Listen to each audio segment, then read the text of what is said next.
Dorian Cross had survived things most men never lived long enough to describe. From the furnace-hot deserts of Afghanistan to the shattered concrete streets of Syria, he'd lost brothers, lost pieces of himself, and he'd lost Ranger, his military K-9 partner, who died saving his life. So when Dorian spotted a tiny, trembling puppy abandoned in a soggy cardboard box on the side of a dark road, he didn't just feel pity. He felt memory. He felt pain. And he felt responsibility. He scooped that little creature up, not knowing he had just brought home the one life that would one day save his daughter. Because over time, that weak little puppy grew into something powerful, something disciplined, something loyal, and something terrifying to anyone foolish enough to threaten the Cross family. For years, Dorian lived quietly, rebuilding the pieces war had shattered, raising his daughter Mila on shared custody, trying to keep the darkness inside him from swallowing up his daylight. And through it all, Titan, the puppy he rescued, grew into the kind of guardian men pray for. But nothing could prepare Dorian for the night he stepped out to buy a simple carton of milk. And the danger he'd been ignoring finally kicked through his front door. Before we go deeper into this unforgettable journey, if stories of courage, healing, and the unbelievable ways life sends us protectors speak to your soul, take a moment to subscribe to Speak Black Stories. Every subscription helps us share more powerful narratives, stories rooted in strength, survival, and the unexpected bonds that carry us through. Rain always hit Riverside Road differently. It didn't fall. It slapped the ground in sheets, like God was trying to rinse something off the earth. And that night, Dorian Cross was just trying to get home before the storm turned the whole street into a river. He had one paper bag tucked under his arm, bread, rice, and the cheap brand of cereal Mila liked. He didn't complain about the cost. Mila's smile was worth more than anything money could buy. Even on the week's child support payments squeezed him tight. He locked the trunk, pulled his hoodie up, and started the walk back toward his apartment. The street lamps flickered like they were breathing their last. Wind pushed hard against him, like it was warning him to turn around. Then he heard it. A sound so small, so thin, he thought at first it was just the wind crying through the gutters. But it came again. A whimper. Sharp. Weak. Like something trying its absolute best to stay alive. Dorian stopped walking. The rain pounded harder. Another whine. His instincts, the ones drilled into him from years in Afghanistan and Syria, snapped to attention. He scanned the area, eyes sharp, heart steady. Most people don't come back from war with their calm intact, but Dorian's calm was the only thing he had left. Then he saw it, a soggy cardboard box sitting half-crushed against a street pole, water streaming down its sides. Someone had written, "Free," on it with a black marker. The ink had bled so much the word was barely readable. Dorian stepped closer. Inside the box was a tiny, shivering ball of fur, black, soaked to the bone, and so small it could fit in one hand. Its ribs showed beneath wet skin, and its eyes were wide open, terrified. The sight hit him like a punch to the chest. He didn't see the puppy. He saw Ranger. His K-9 partner's final moments flooded his mind with brutal clarity. The explosion, the smoke, the ringing in his ears. Ranger dragging him behind cover even while wounded. The dog's breathing slowing.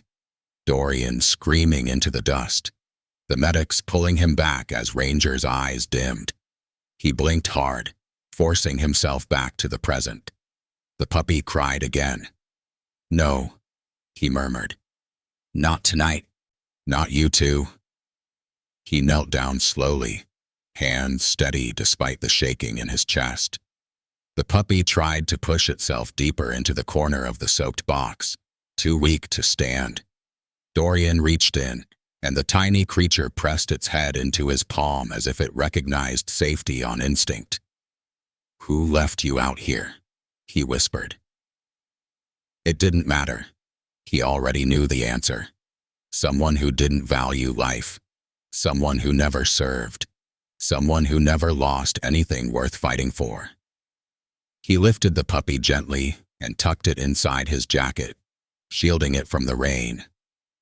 The creature's tiny heartbeat thudded desperately against his chest. Easy, Dorian whispered. I got you now. He didn't even realize he'd stopped breathing until he exhaled. The wind screamed through the deserted street as he walked, holding the puppy tight. He didn't run. Running meant panic. Running meant something was chasing you. And tonight, the only thing behind him was a storm. Inside his jacket, the puppy whimpered, but the sound softened. Trust forming faster than Dorian was ready for. Ranger would have liked you, he muttered. But saying the name out loud hurt. It always would. By the time he reached his building, the rain had turned into a full downpour. His boots were soaked. His hood dripped steadily. But the only thing he cared about was the tiny life pressed against him, trembling, but still fighting. He pushed open his apartment door and stepped inside the dimly lit room. The place wasn't much: a cheap couch, a coffee table with water rings, Mila's drawings on the fridge, and a single picture of him and Ranger on the wall. He shut the door behind him and peeled the puppy out of his jacket. Let's see what we're working with. The puppy's fur was a deep, rich black under all the mud. Its paws were small, but its eyes, big, bright, and alert, watched his every movement like it was evaluating him. A survivor, just like him. Dorian carried the puppy to the bathroom, turned on the warm water, and gently washed the mud from its coat. It tried to resist at first, but soon relaxed, letting him clean it. When he wrapped it in a towel, it nuzzled itself against his chest again. You're not scared of me, Dorian said softly. That's new. He dried it off and placed it in a small laundry basket lined with a clean towel. The puppy curled up instantly, letting out a soft sigh. The sound of a creature finally feeling safe. Dorian crouched next to it. Something warm, something painful, something hopeful moved through him. You need a name, he said. Something strong. The puppy lifted its tiny head, staring at him with a focus far beyond its size. A storm outside. A storm inside. Titan, he said finally. Yeah, you look like a Titan. The puppy, Titan, wagged its tail once, slow and deliberate. Dorian almost smiled. Almost. But behind that fragile moment, something deeper stirred. Something in this small creature felt unusual. Alert. Too alert. And Dorian didn't yet know it, but rescuing Titan wasn't the beginning of a simple bond. It was the beginning of a battle neither of them could see coming. The next morning came slow, gray, and too quiet. The kind of quiet that made Dorian's nerves twitch like he was back on a forward operating base, waiting for orders. But when he opened his eyes, the first thing he saw wasn't war. It was Titan. The tiny puppy was curled in the laundry basket right beside his bed, ears twitching gently, chest rising and falling in small but determined breaths. For a second, Dorian wondered if he'd imagined the whole thing. But then Titan lifted his head, blinked twice, and let out a soft yelp. "Morning, soldier," Dorian said, voice rough from sleep. Still with us? Titan tried to stand, wobbled, then toppled over into the towel. Dorian chuckled, a real warm sound he hadn't heard from himself in months. He scooped the puppy up and carried him to the kitchen. The apartment was still half dark, the only light coming from the cracked blinds. Silence pressed in around him, but with Titan in his arms, it didn't feel as suffocating as usual. He warmed a shallow bowl of milk and set it on the floor. Titan nosedived into it, tiny tail wagging viciously as if he hadn't eaten in years. "Slow down," Dorian warned. "Ain't nobody taking that from you." But Titan didn't slow. He inhaled the milk so fast he sneezed bubbles. Dorian shook his head. "You're gonna be a problem." But part of him liked the thought. By the third day, Titan had gained enough strength to start exploring the apartment. The puppy tottered on unsteady legs, sniffing everything. The couch, the walls, Dorian's boots, even the old metal case he kept locked in a drawer. Every time the world startled Titan, a dropped spoon, a loud commercial on TV, a passing car outside, the puppy's reaction wasn't fear. It was alertness, instant alertness. Like something inside him was wired to scan, assess, decide. "You got instincts," Dorian murmured one night as he watched Titan sit perfectly still, ears pricked toward the hallway before anyone knocked. Ranger had instincts like that. The knock came 2 seconds later. His neighbor, Mrs. Jarvis, delivering the mail she'd accidentally picked up. Titan didn't bark. He didn't panic. He simply watched, waiting for Dorian's reaction. "Yeah," Dorian whispered. "You're special." On Thursday, Mila arrived. The sound of her feet rushing up the stairs always pulled something open inside Dorian. Something soft he didn't trust but couldn't refuse. "Daddy!" she shouted, bursting through the door before he even finished unlocking it. She threw her backpack on the couch and ran into his arms. "I missed you so much." "I missed you more, baby," Dorian said into her hair. Then she froze, eyes widening as she spotted Titan waddling toward her with oversized paws and bright, curious eyes. "Oh my gosh." A gasp.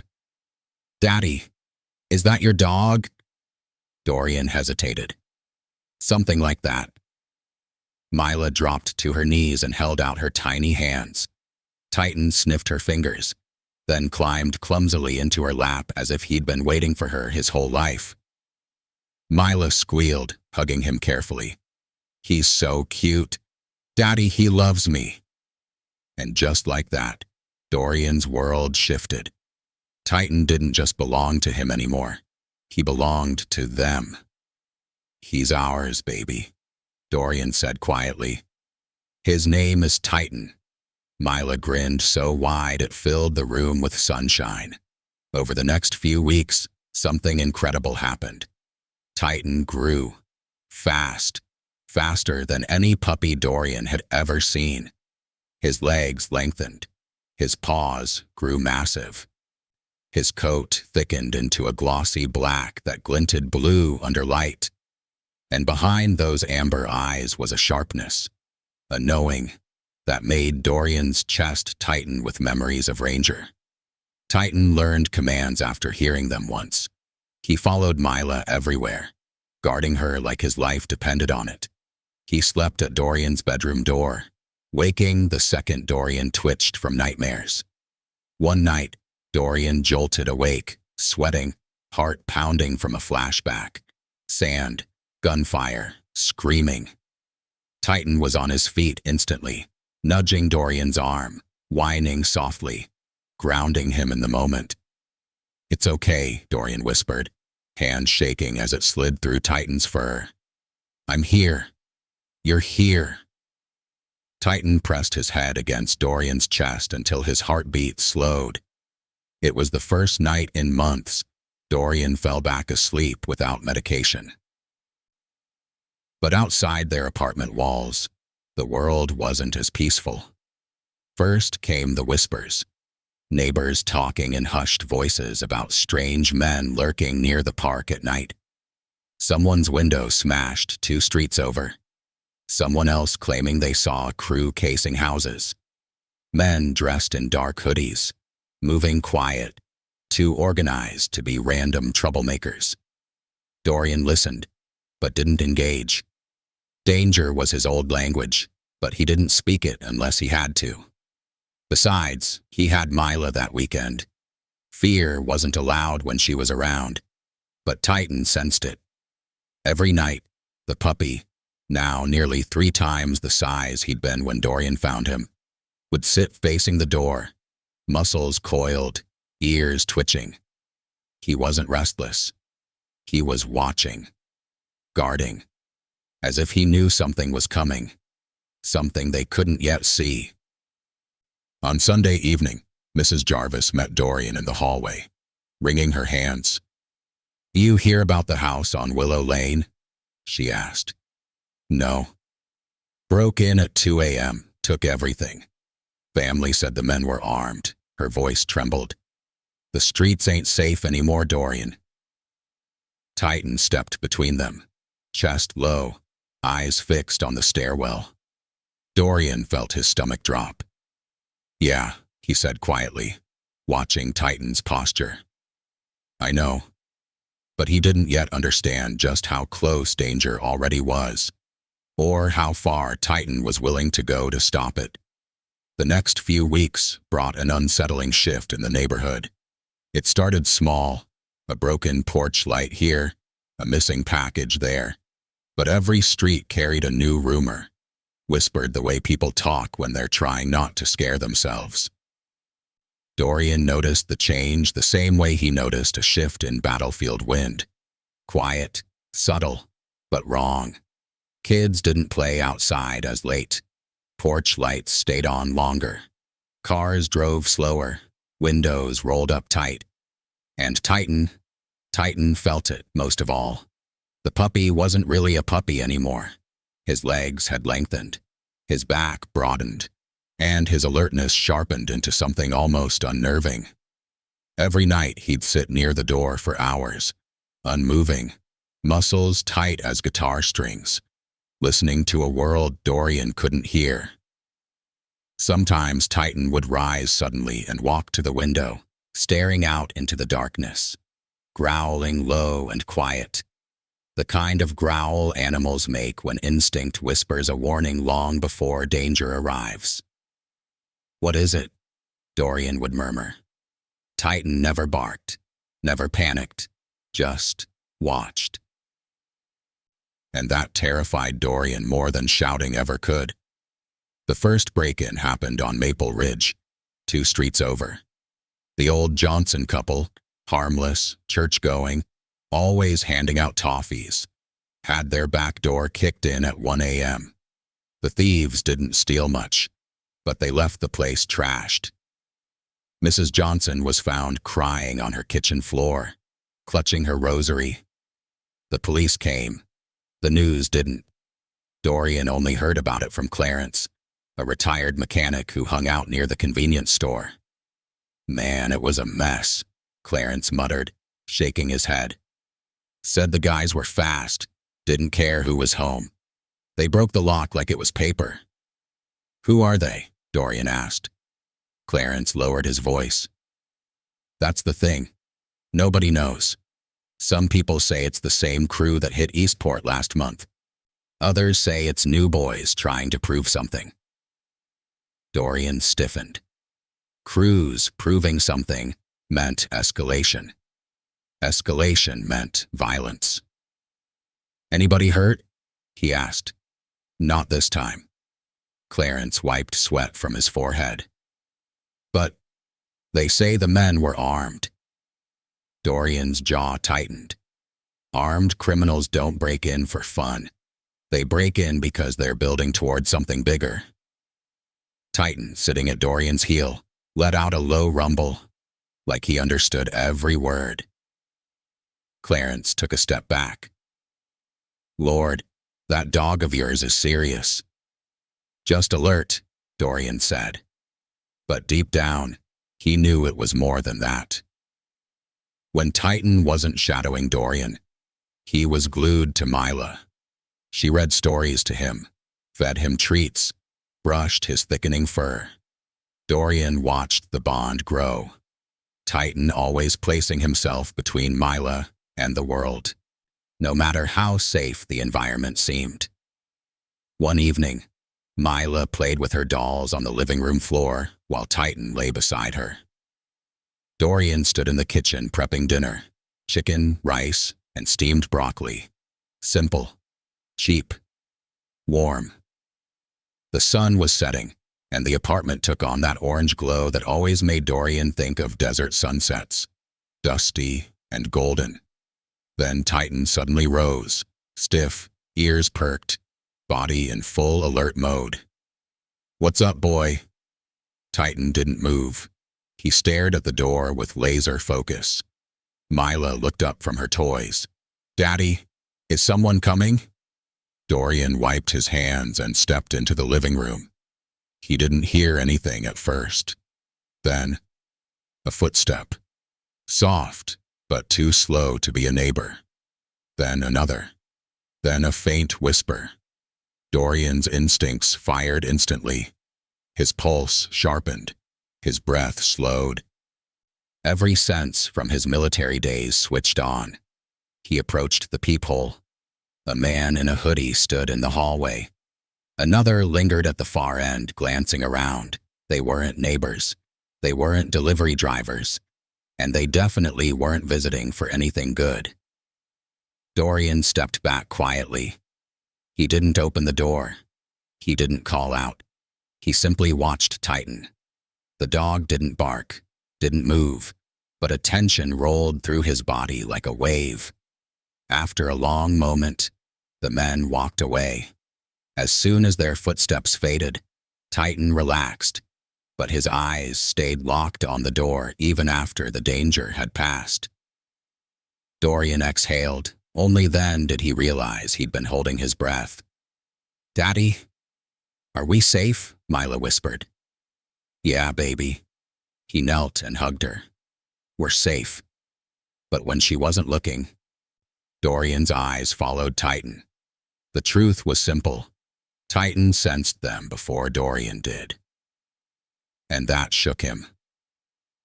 Later that night, Mrs. Jarvis knocked on Dorian's door. She clutched her robe tighter as Titan sniffed the air behind Dorian. I don't mean to bother you," she whispered. "But did you hear anything strange tonight?" Dorian nodded slowly. "Yeah. My daughter's house was hit last week." Mrs. Jarvis's voice trembled. "Same crew, I think. People are saying they're targeting homes with single parents." Dorian's stomach dropped. Single parents, homes with kids, homes like his. "Be careful," she whispered. "They say their leader, Switchblade. He's unpredictable." Dorian's blood ran cold. He knew men like that. Men who didn't fear consequences. "Thanks for telling me," he said. As she walked away, Titan pressed against his leg, solid and warm. "You felt that, didn't you?" Dorian murmured. Titan looked up with those intelligent amber eyes, eyes that never blinked unless they needed to. Dorian placed a shaky hand on the dog's head. Something was coming. He could feel it, and Titan could feel it even stronger. The darkness wasn't inching closer anymore. It was standing on the porch, watching, waiting, choosing its moment. And the worst part? Dorian had no idea that the crew had already marked his home, and that Switchblade himself had already said the words. Friday evenings were always Dorian's favorite. Mila arrived with her backpack bouncing behind her, talking a mile a minute about school, friends, and the glittery art project she made in class. Her energy softened something inside him. something that had been stiff and locked for years. Titan felt it too. The now large, shadow-coated dog trotted behind her everywhere she went, tail high, steps light, ears alert. If Mila laughed, Titan lifted his head. If she jumped, Titan leaned toward her. If she sat, he sat right beside her, as if her world was the only one that mattered. That weekend began like any other. Cartoons, chicken nuggets, and a living room floor full of crayons and toys. But the air outside felt heavy, like the sky was waiting for something. Dorian sensed it the way soldiers do. Not through sound, not through sight, but through the stillness that comes before impact. That night, during dinner, Mila reached for the jug of milk and frowned. "Daddy, it's empty." Dorian checked it. She was right. Not a drop left. He sighed. He didn't like going out at night anymore. People had been whispering too much. Doors were getting locked earlier. Even the convenience store clerk had installed new metal bars on the windows. Still, Mila wanted cereal for breakfast, and when it came to her, Dorian didn't compromise. "I'll run to the store," he said. "It'll take 10 minutes. Mila nodded. Titan didn't. The big dog rose instantly, blocking the doorway with his body. His fur bristled, his ears flattened, his tail lowered into that stiff, predatory line Dorian had seen only when Titan sensed something wrong. "Titan," Dorian whispered. "Move." Titan didn't. He stared at the front door like he expected something, or someone to walk through it at any moment. Dorian knelt and rubbed the dog's head. "I'll be right back, boy. Mila's here. She needs you with her."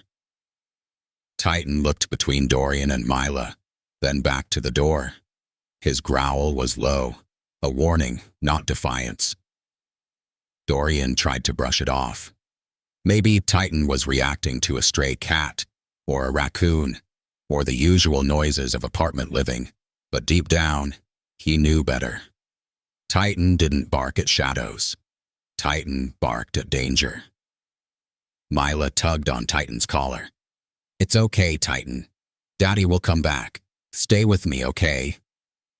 Those words seemed to shift his focus. Titan reluctantly stepped away from the door, but the warning in his posture didn't fade. Dorian forced a smile for his daughter. "I'll be quick." He grabbed his keys, threw on his jacket, and stepped into the hallway.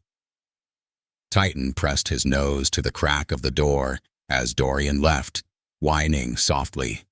Outside, the night felt colder than usual. Too still.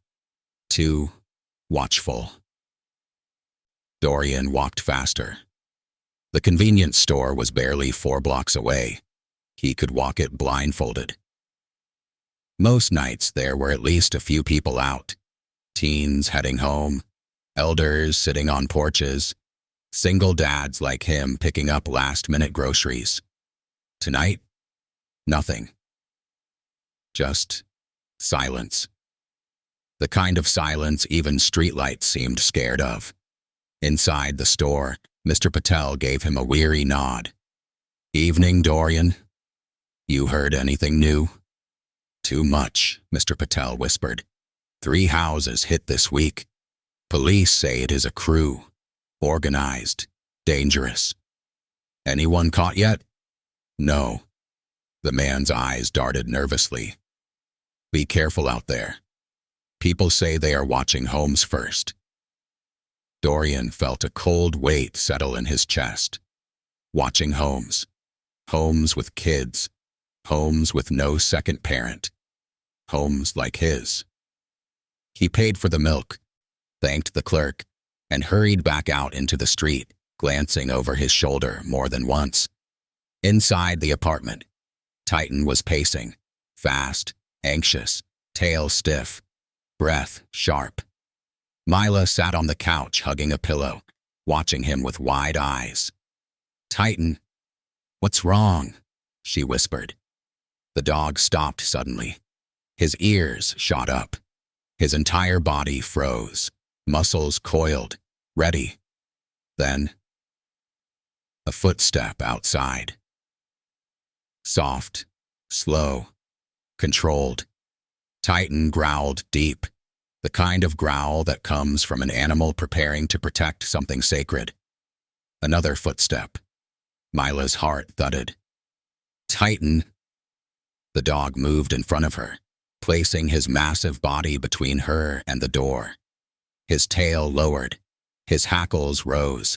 His stare hardened. Then came the whisper, a man's voice, right outside the door. "You sure this is the one?" "Oh, yeah," another voice replied. "Veteran. Lives alone. Kid inside. Easy job." Mila gasped quietly. Titan bared his teeth, a silent snarl, deadly and cold. "They said he has equipment," another voice added. "Grab it fast, and the cash. In and out." Mila backed into the far corner of the couch. Her small hands trembled as she covered her mouth. Titan stepped forward. The door handle began to jiggle. Titan's growl deepened, a sound that didn't belong to any normal dog. "Break it," the leader hissed. A boot slammed against the door. Titan exploded. He lunged toward the entryway, teeth bared, a monstrous blur of black fur and white fangs. Mila screamed and covered her ears as the door shuddered under the force of the kicks. "Push it again!" Bam! The wood cracked. Titan's bark erupted. Not a simple dog bark, but a thunderous, bone-chilling roar that echoed through the apartment. "Yo, what kind of dog is that?" "Shut up and open it." Another kick. The lock snapped. The door flew open, and Titan was already in mid-air, launching himself at the first intruder like a missile. The man screamed, and in that exact moment, far down the street, milk in hand, Dorian heard something he hadn't heard in years. Titan's war cry. His heart stopped. He dropped the milk, and he ran. Dorian had seen chaos before. He had seen destroyed villages, burning vehicles, shattered streets, and broken men. But nothing prepared him for the sight that greeted him when he stepped fully into his apartment. The living room was wrecked. The front door hung crooked on one hinge. Glass glittered across the floor like ice. Furniture lay overturned. A table cracked clean in half. And Titan stood like a silent shadow in the center of it all. Chest heaving, fur raised in ridges, muscles still buzzing with adrenaline. Blood stained his muzzle. The sight froze Dorian where he stood. His mind split in two. The soldier in him assessing the scene with tactical precision, and the father in him drowning in terror.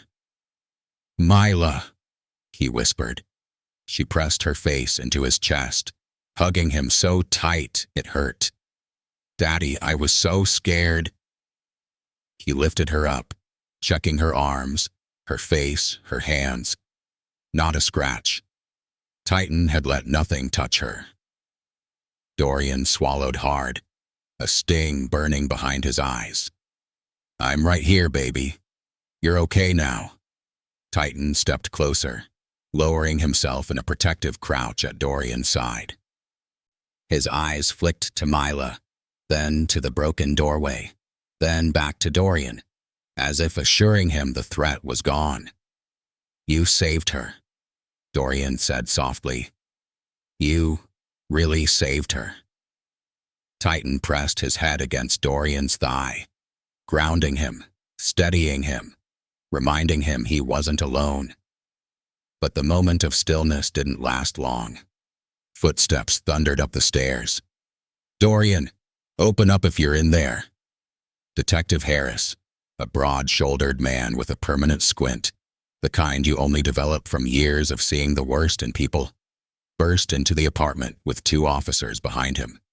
Their eyes widened at the destruction. "My God," Harris whispered. "What the hell happened here?" Dorian stood up slowly, keeping Mila in his arms. "They broke in." One officer raised his flashlight, scanning the shattered room. "Looks like a war zone." Harris motioned toward Titan. "And the dog?" Dorian hesitated. Titan didn't growl, didn't bark. He simply stood guard, body still humming with protective energy. "He defended my daughter," Dorian said. The officers exchanged glances. Titan was enormous now, bigger than most German shepherds they were used to seeing, his stiff posture radiating dangerous capability. The blood on his muzzle didn't help. Harris took a cautious step closer. "Is he, safe?" Dorian answered without hesitation. "Only to the people he loves." Titan flicked an ear at the officer, expression unreadable but controlled. Mila wiped her tears with the back of her hand. "He saved me, Mr. Police," she said softly. "He didn't let them touch me." Harris's expression softened. "Well, then he did his job." He turned to the other officers. "Get statements from the neighbors. We need backup, and get an ambulance for the guy bleeding in the hallway." The first intruder, the one Titan had flung across the apartment, groaned from where he lay half-conscious near the stairwell. Paramedics rushed up moments later, lifting him onto a stretcher. His arm was mangled, his face pale, eyes darting in fear whenever they landed on Titan. "He's lucky he's alive," one paramedic muttered. Dorian didn't disagree. The second injured man had fled with Switchblade and the others. They left trails of blood down the staircase, trails the officers now followed like a map of fear. Detective Harris pulled Dorian aside once Mila was settled on the couch with a blanket and Titan sitting protectively in front of her. "You know these break-ins have been escalating," Harris said. "But this wasn't random." "I figured that much," Dorian replied, voice low. "They targeted you," Harris continued. "Veteran lives alone, shared custody, rumors about military gear in your place. You fit the profile." Dorian clenched his fists. "If Titan wasn't here..." Harris raised a hand. "He was, and that's the only reason your daughter's alive right now." Dorian nodded slowly, staring at Titan. The dog sat perfectly still, eyes fixed on the doorway like he expected danger to walk back in. Harris exhaled heavily. "The men who got away? Their leader, Switchblade, he's been on our radar for months. Unpredictable, violent. And now he has a reason to come back," Dorian finished. Harris didn't deny it. "Strengthen your locks. Keep the dog close." "And Dorian?" Harris hesitated. "If they return, call us, not just the dog." Dorian said nothing, because he knew something Harris didn't. If Switchblade ever came back, Titan wouldn't call for help. Titan was the help. Word spread through the building fast, faster than any official report. Neighbors peeked through doorways, whispering, glancing at Titan with a mixture of awe, fear, and gratitude. Mrs. Jarvis stood in the hallway clutching her robe. "I heard shouting. Is Mila okay?" "She's safe," Dorian said, voice thick. Her eyes dropped to Titan. "That dog is a blessing." "He's more than that," Dorian whispered. By the time the officers cleared out and the paramedics drove away with the injured intruder, the apartment was quiet again. Too quiet. Titan padded across the broken glass without flinching and sat directly in front of Dorian, staring up at him with those deep amber eyes. Dorian knelt beside him. "You did everything right," he murmured, placing a shaking hand on Titan's neck. "Everything." Titan leaned into him, heavy and warm. Mila joined them, hugging Titan tightly. "He saved me, Daddy. He really saved me." Dorian swallowed, pulling both of them close. "Yeah, baby, he did." And in that moment, with his daughter clinging to him, Titan pressed against his side and the weight of fear settling deep into his bones. Dorian finally broke. Not out of weakness, out of realization. Realization that he couldn't outrun the past, couldn't fight alone, couldn't keep pretending he was unbreakable. Titan had saved his daughter. But Titan had also exposed a truth Dorian had long buried. He needed help. He needed healing. He needed this dog more than he ever admitted. He needed a family. And somehow, against all odds, he had one. 2 days passed before the apartment felt like a home again. The broken door was replaced, glass swept, furniture patched up, locks reinforced, twice. But the emotional damage, that wasn't so easy to fix. Mila slept curled against Titan every night, her small fingers buried in his thick fur like she believed letting go would make the darkness return. Titan never moved from her side, not once. He watched her, protected her, breathed with her. When she dreamed, he nudged her gently until her fear faded. Dorian watched them both from the doorway, his heart a storm of gratitude and guilt. He had spent years trying to survive alone. Yet the thing that saved his daughter wasn't isolation. It wasn't toughness. It wasn't the walls he built around himself. It was the bond he'd formed with a creature he'd almost left on the side of the road. And that truth hit him harder than war ever had. By Monday morning, the police had officially labeled the apartment incident self-defense assisted by a protective animal. Titan's actions were justified, more than justified. He had prevented something far darker from happening, something every officer on site acknowledged. Detective Harris returned that afternoon with paperwork and updates. "Switchblade's crew is scattered," Harris reported. "They lost a man, 2 others are wounded, and they're spooked." "Is Switchblade still out there?" Dorian asked. Harris nodded grimly. "Yeah, and he won't forget what happened." Titan, lounging by the doorway, lifted his head the moment Switchblade's name was spoken. His ears flicked, his muscles tightened. Harris took a slow breath. "You have something rare," he told Dorian quietly. "That dog isn't just protective. He's bonded to you and your daughter in a way we usually see with trained service dogs, military-grade ones." Dorian looked down at Titan. "He saved her life. And he'll do it again," Harris said. "But you need to meet him halfway. You need to be ready." Dorian didn't flinch. "I'm always ready." Harris gave him a long, steady look, the kind of look men exchanged when they recognized something familiar in each other. "Take care of your family, Cross, and let us know if anyone else comes around." After he left, Dorian vaulted into the couch, elbows on his knees, hands steepled. Titan walked over and rested his heavy head on Dorian's lap. Mila hugged him from the side. For the first time in years, Dorian didn't feel like a lone soldier. He felt like part of something bigger, part of a family. The days that followed softened Mila's fear. Her laughter returned. Her coloring books reappeared on the coffee table. Titan followed her like a gentle shadow, nudging her hand every time she walked too close to sharp corners or shuffled near the door. Strangers outside whispered about the guardian dog.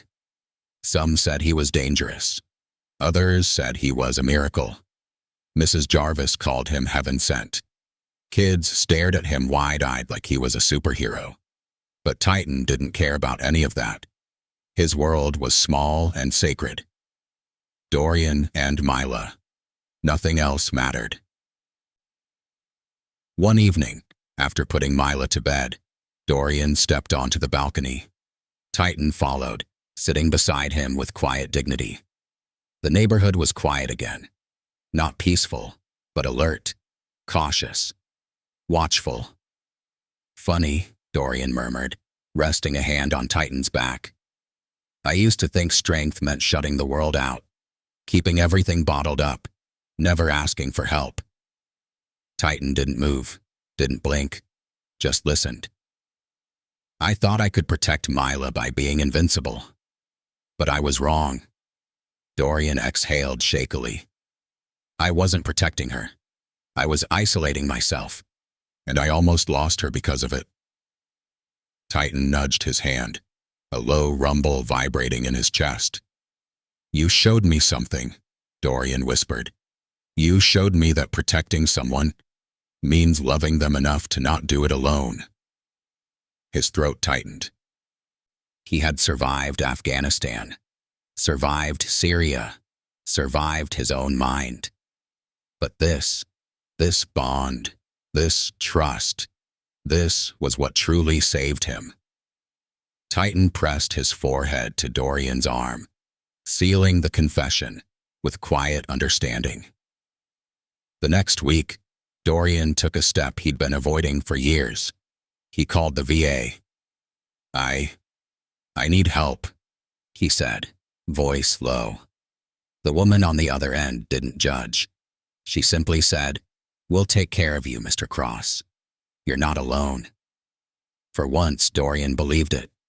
When he returned home from his first therapy appointment, Titan greeted him with a soft whine, pressing close, as if he sensed Dorian had finally begun healing.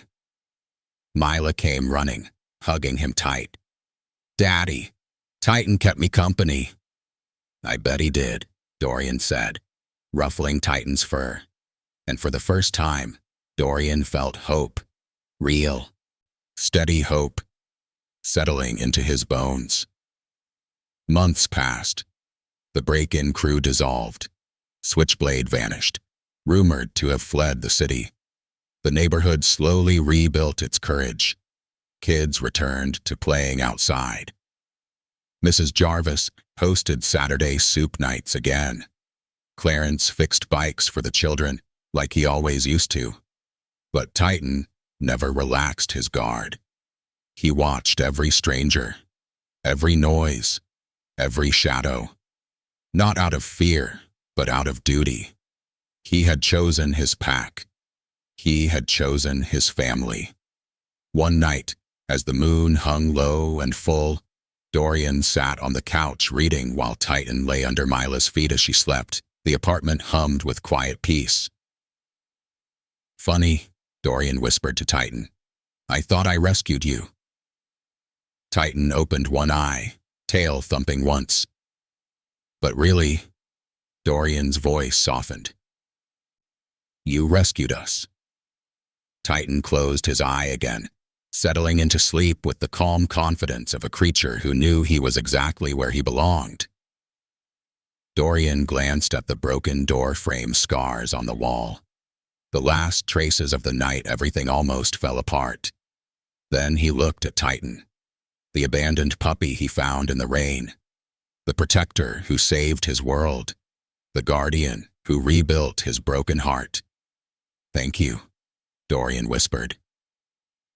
Titan's tail wagged softly in his sleep, a quiet acknowledgement, a silent promise. And the truth settled deep in Dorian's chest. Sometimes the thing you rescue is the thing that ends up rescuing you.